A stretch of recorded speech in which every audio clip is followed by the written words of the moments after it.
Audio Jungle.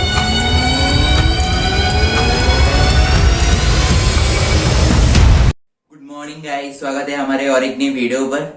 तो आज का टॉपिक होने वाला है, आप लोगों ने तो ऑलरेडी थंबनेल पे देख ही लिया होगा। तो हाँ, बैलेंस शीट आज हम लोग सीखेंगे और इसको मैं अभी नहीं सिखाना चाहता था, मैं कुछ दिन बाद सिखाना चाहता था, लेकिन आप लोगों ने प्रीवियस वीडियो में बहुत सारा कमेंट किया है कि सर प्लीज बैलेंस शीट बनाना सिखाइए। तो आप लोगों की रिक्वेस्ट ही मैं इस वीडियो को बना रहा हूँ। So please watch this video first to and and then you will be totally understand that how do you prepare this balance sheet. So let's start the video. So guys, हम लोग आ चुके हैं हमारे desktop screen पर। तो first में मैं आप लोग को इसका फॉर्मेट दिखाऊंगा बैलेंस शीट का, उसके बाद हम लोग प्रैक्टिकल प्रॉब्लम सॉल्व करेंगे। तो सबसे पहले देखिए, ये फॉर्मेट है बैलेंस शीट का। यहाँ पर फर्स्ट में हेडिंग होता है ऐसा। तो इस हेडिंग को मैंने साइड में दिया है, इस हेडिंग को आप लोग बीच में भी दे सकते हैं। बैलेंस शीट ऑफ जिस ओनर का नाम रहेगा या कंपनी का नाम रहेगा, इस कंपनी का नेम, उसके नीचे जिस डेट का बैलेंस शीट है उस डेट, एज एट और एज ऑन। उसके बाद ये फॉर्मेट है। देखिए, एक तरफ में लाइबिलिटीज़ और एक तरफ में एसेट्स, और अमाउंट का कलम 2 ठो। यहाँ पर आप लोग को अगर और भी अमाउंट कलम चाहिए तो और भी 2 ठो करके टोटल यहाँ पर 2 ठो और यहाँ पर 2 ठो 4 ठो कर सकते हैं अमाउंट कलम। और उसके बाद यहाँ पर देखिए, लाइबिलिटीज साइड में जो जो लाइबिलिटीज़ होना चाहिए, ज़्यादातर मैक्सिमम यहाँ पर दिया हुआ है, और कुछ एक्सेप्शन है जो मैं आप लोग को बाद में बता दूंगा, लेकिन अभी के लिए ये सब आप लोगों के लिए काफ़ी रहेगा। और यहाँ पर जो एसेट्स नॉर्मल होता है वो सब एसेट्स है। तो एक बार मैं फिर आप लोगों को रिवाइज करवा देता हूँ कि पहले यहाँ पर कैपिटल में जो नॉर्मल कैपिटल है वो आएगा, जो ओपनिंग बैलेंस, और जो नेट प्रॉफिट आपको एडजस्ट करने देगा, उस एडजस्टमेंट में आपको नेट प्रॉफिट को ओपनिंग बैलेंस के साथ ऐड करना पड़ेगा। और उसके बाद जो नेट लॉस होगा वो तो सिंपली लेस करना ही पड़ेगा। और उसके बाद जो ओनर का ड्राइंग्स होगा उसको भी लेस करेंगे। और इसके बाद आता है लॉन्ग टर्म लाइबिलिटीज़। ये हेडिंग है और इसके नीचे सब लॉन्ग टर्म लाइबिलिटीज़ जो जो होना चाहिए वो सभी है, जैसे लोन हुआ। और उसके बाद आया करेंट लाइबिलिटीज़। करेंट लाइबिलिटीज़ में आपका आ रहा है इनकम रिसिप्ट इन एडवांस, जो जो इनकम एडवांस में वो आए रिसिप्ट, वो सब आएगा। उसके बाद सन्डी क्रेडिटर्स का बैलेंस। उसके बाद आउटस्टैंडिंग एक्सपेंसेस, मतलब कुछ मशीनरी का या कुछ भी एक्सपेंसेस हुआ उसका। उसके बाद बिल्स पेएबल, और लास्ट में बैंक ओवरड्राफ्ट। तो ये सब लाइबिलिटी साइड में मैक्सिमम जो जो आता है वो सब दिया हुआ है। और इसको छोड़ के और 2-3 चीज़ आता है, वो मैं आपको लोग को बाद में बता दूंगा किसी और वीडियो पर। और इसके बाद हम लोग आते हैं एसेट्स में। तो एसेट्स में देखिए, पहले फिक्स एसेट्स जो है, goodwill, land, building, plant and machinery, furniture and fixers, ये सब जो जो एसेट में आता है वो सब है। उसके बाद आता है इन्वेस्टमेंट। तो इन्वेस्टमेंट में अंदर है current assets, closing stocks, accrued income, prepaid expenses, sundry debtors, bill receivable and cash at bank, cash in hand. तो ये सब तो कॉमन ही है जो आप लोगों ने देखा है। लेकिन यहाँ पर देखिए, एक ये है एक्रूड इनकम। बहुत सारे लोगों को कन्फ्यूजन रहता है, तो मैं एक बार फिर से बता देता हूँ। एक्रूड मीन्स जो पैसा अभी तक आपको मिला नहीं है लेकिन मिलने वाला है, मतलब ये पैसा आपका ही है, आपको आज ना मिले 2 साल बाद या 3 साल बाद, लेकिन ये आपको मिलने वाला है, ये आपका हक का पैसा है अपना। तो ये जो मिलने वाला है ये लॉस भी नहीं है और अभी ये इनकम भी नहीं है, तो इसलिए इसको हम लोग बोलेंगे एक्रूड इनकम। इसलिए बैलेंस शीट में इसको हम लोग एक्रूड इनकम बोल के अप्रोच करेंगे। यही बैलेंस शीट का रूल्स है। तो यही था बेसिकली फॉर्मेट। और इसके बाद हम लोग चलते हैं प्रैक्टिकल प्रॉब्लम में। तो चलिए, सो गाइज, ये है हमारा प्रॉब्लम। तो आप लोग तो नॉर्मल बैलेंस शीट बना ही सकते हैं, जो मैंने फॉर्मेट दिया है उस फॉर्मेट में देख देख के आप लोग आराम से बना लेंगे। लेकिन ये थोड़ा अपर लेवल का बैलेंस शीट है, मतलब इसमें हाफ बैलेंस शीट आपको करके दिया है, लेकिन इसमें आप लोग को कुछ यहाँ पर नीचे जो एडजस्टमेंट है ये आप लोग को ऐड करना पड़ेगा, तभी ये टोटल बैलेंस शीट रेडी हो पाएगा। और नॉर्मल में क्या, आप लोग को टोटल क्वेश्चन दे देगा और उसमें आप जो फॉर्मेट मैंने दिया है उस फॉर्मेट में आप लोग को देख देख के बैलेंस शीट बनाना पड़ेगा। वो इजी है, लेकिन ये थोड़ा उसका अपर पार्ट है। तो हम लोग यही करते हैं, वो आप लोग डेफिनेटली कर सकेंगे। ये अगर कर लिए एक बार तो उसको डेफिनेटली कर सकेंगे। तो चलिए स्टार्ट करते हैं। तो सबसे पहले यहाँ पर देखिए, the following balance sheet of mister Tapan Dev was drawn by an accountant, balance sheet as on 31/12/2016। उसके बाद बैलेंस शीट है और उसके बाद ये नीचे सब एडजस्टमेंट है। चलिए पहले हम लोग डेबिट साइड में स्टार्ट करते हैं, उसको कंप्लीट करके फिर क्रेडिट साइड में आएंगे। तो सबसे पहले जो कैपिटल अकाउंट का बैलेंस है वो हम लोग लेके आएंगे यहाँ पर।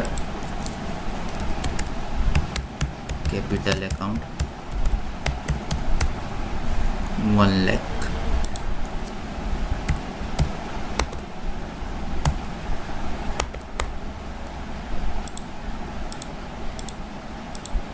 और उसके साथ ऐड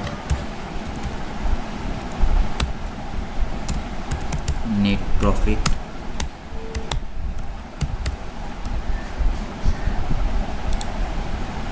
25,600।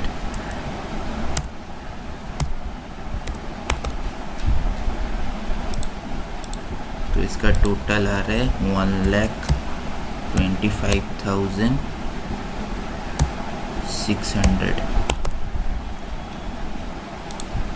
और उसके बाद सन्डी क्रेडिटर्स,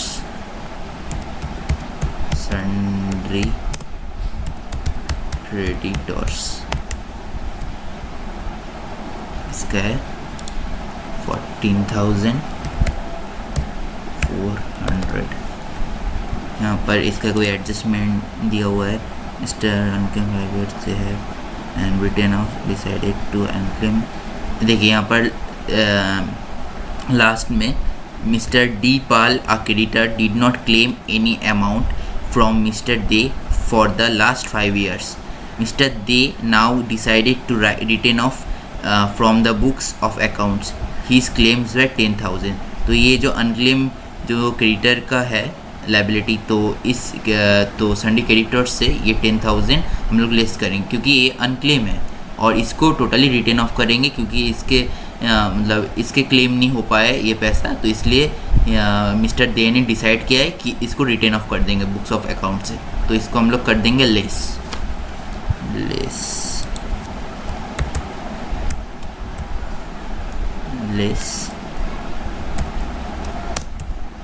unclaimed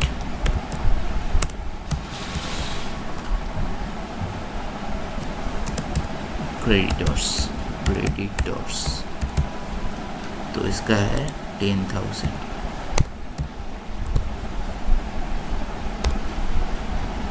तो इसको करके आ रहा है 4,400।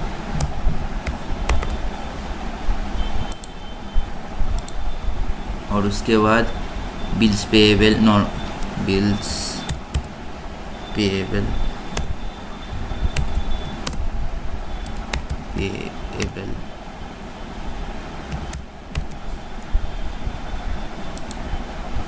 पेएबल कितना है 5,600। इसका कोई एडजस्टमेंट नहीं है। और इसके बाद आ रहा है लोन 10,400। इसका भी कोई एडजस्टमेंट नहीं है।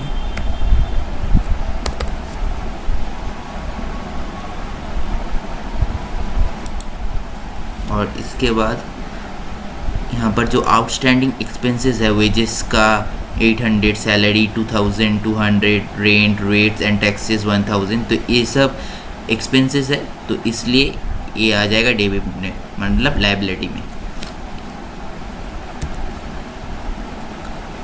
आउटस्टैंडिंग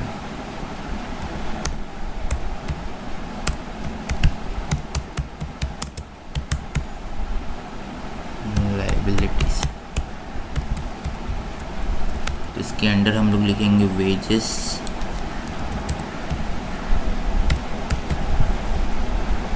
वेजेस 800,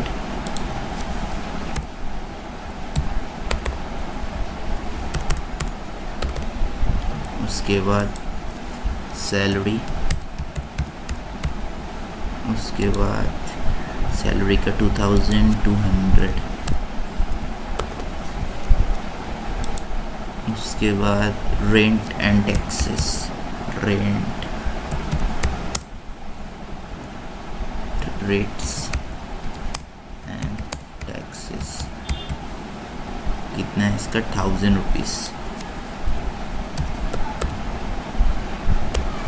इसका टोटल आ और कुछ नहीं है। तो इसका टोटल आ रहा है 2200 प्लस 3000 4000 टोटल आ रहा है।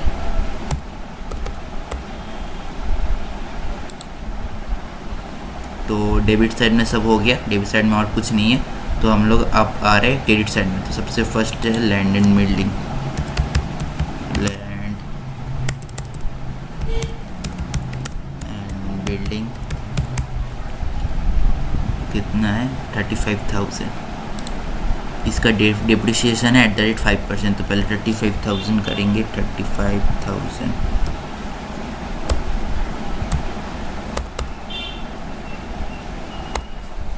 के बाद लेस डिप्रिसिएशन।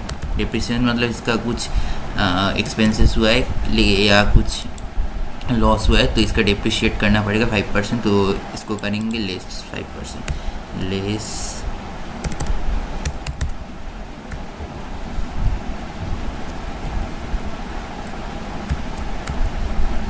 डिप्रिसिएशन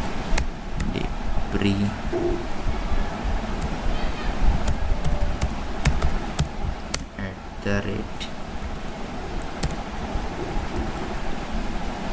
5%। तो 35,000 का 5% 1,750 रुपीज़।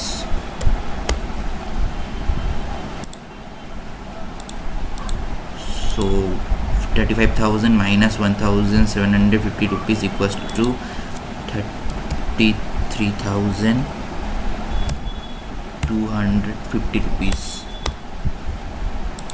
और इसके बाद आता है plant and machinery. Plant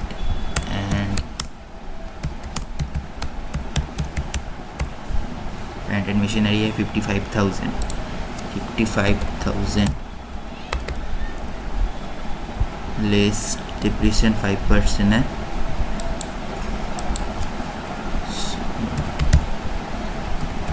less 5%। सो 55,000 का डिप्रिशिएशन करके आ रहा है 2,750 रुपीज़। सो इसको लेस करके आ रहा है 52,250 रुपीज़। Sorry 50 rupees. और उसके बाद है फर्नीचर। फर्नीचर को पहले कर लेते हैं। एसेट है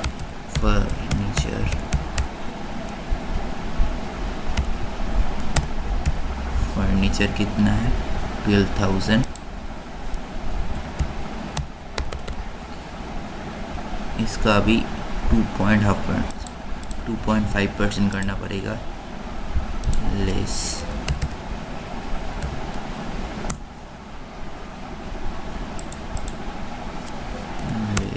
2.5%।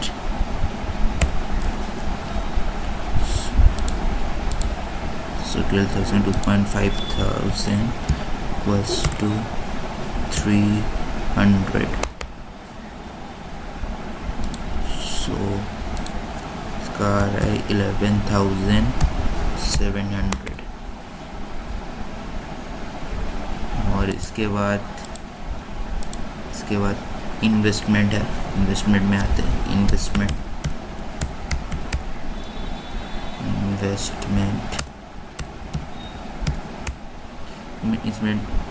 इसमें कोई नहीं है एडजस्टमेंट। तो इसलिए सिंपली बैठ जाएगा 20,000।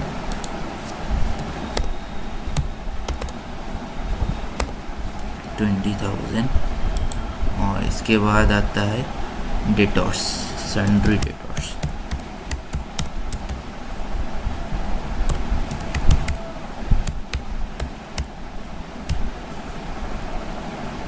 डेटर्स कितना है भाई 24,000।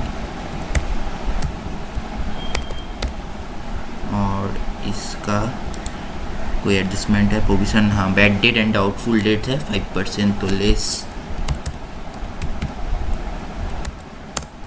Bad and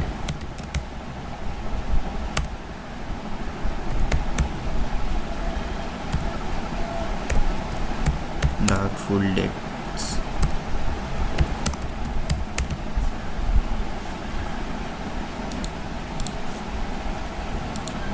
bad debt and doubtful days इसका आ रहा है 24,000 को 1,200. सो इसका आ रहा है लेस करके 22,800. और उसके बाद आ रहा है क्लोजिंग स्टॉक. क्लोजिंग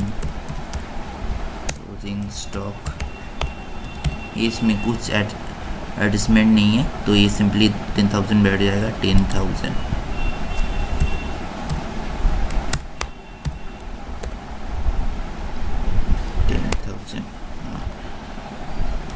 सो यहाँ पर और तो कुछ नहीं है.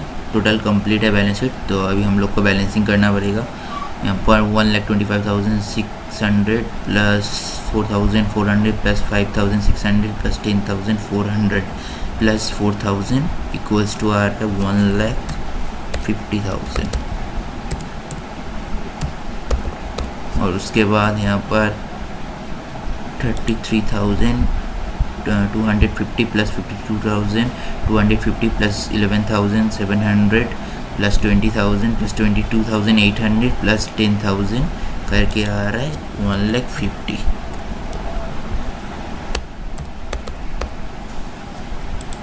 तो ये हम लोग का टोटल एडजस्टमेंट करके बैलेंस शीट टोटल रेडी हो गया. तो ये थोड़ा अपर लेवल का मैथ था. इसका लोअर लेवल आपको ऐसा कोई एडजस्टमेंट नहीं होगा. जस्ट एस का फर्नीचर का वैल्यू, प्लांट एंड मशीनरी का वैल्यू, कैपिटल अकाउंट का value, Sandy creditors, bills payable, loan, ये सब दे देगा. लेकिन इसके साथ कोई एडजस्टमेंट नहीं करना पड़ेगा उस टाइम में. अगर सिंपल कोई मैथ दे दिया उस टाइम में आप लोग को बहुत ईजी हो जाएगा. अगर कोई एडजस्टमेंट जैसा इस मैथ में था ऐसा दिया तब आप लोग को ऐसा करके निकालना पड़ेगा. नहीं तो बैलेंस शीट बनाना जैसे जो मैंने फॉर्मेट दिया है उस फॉर्मेट में अगर आप लोग बना लिए तो बहुत ही ईजी बन जाएगा. तो यही था बेसिकली बैलेंस शीट. तो होप करता हूँ गाइस ये वीडियो आप लोगों को बहुत अच्छा लगा होगा. अगर ये वीडियो आप लोगों के लिए थोड़ा सा भी हेल्पफुल है तो इस वीडियो को लाइक कीजिए. और अगर कोई भी क्वेरी रहेगा हमारे कमेंट बॉक्स में हम लोग को कमेंट कीजिए. हम लोग डेफिनेटली आप लोग को रिप्लाई देंगे. और अगर अभी तक आप लोगों ने हमारे चैनल को सब्सक्राइब नहीं किया है तो प्लीज़ सब्सक्राइब कर लीजिए और ये बेल आइकन को टैप कर लीजिए ताकि हमारे हर वीडियो की नोटिफिकेशन के पास जल्दी से जल्दी पहुंच पाए. तो मिलते हैं ऐसी किसी नए वीडियो में. तो आज के लिए थैंक यू सो मच.